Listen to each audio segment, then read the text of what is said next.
IPL 2024లో virtual knockout మ్యాచ్లో Chennai super కింగ్స్ను 27 పరుగుల తేడాతో ఓడించి రాయల్ ఛాలెంజర్స్ బెంగళూరు జట్టు ప్లే ఆఫ్స్లో అడుగుపెట్టిన విషయం తెలిసిందే. అయితే మ్యాచ్ అనంతరం టీమిండియా మాజీ captain, Chennai Super Kings star player Mahendra Singh Dhoni చేసిన పని ఒకటి సోషల్ మీడియాలో వైరల్గా మారింది. ఆ వీడియోలో మ్యాచ్ ముగిసిన అనంతరం రాయల్ ఛాలెంజర్స్ బెంగళూరుకు ఆటగాళ్లకు ధోనీ షేక్ హ్యాండ్ ఇవ్వలేదు. బెంగళూరు ఆటగాళ్లు గెలుపు సంబరాలు చేసుకుంటుండగా కాసేపు ఎదురుచూసిన ధోనీ ఆ తర్వాత మైదానాన్ని వీడినట్లు వీడియోలో కనిపించింది. ధోనీ ప్రవర్తనను చూసి చెన్నై సూపర్ కింగ్స్ ఆటగాళ్లు సైతం షాక్ అయ్యారు.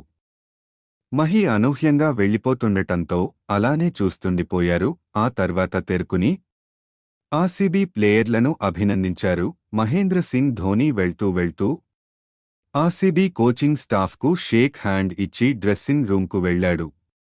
దీనికి సంబంధించిన వీడియో ప్రస్తుతం సోషల్ మీడియాలో వైరల్గా మారింది.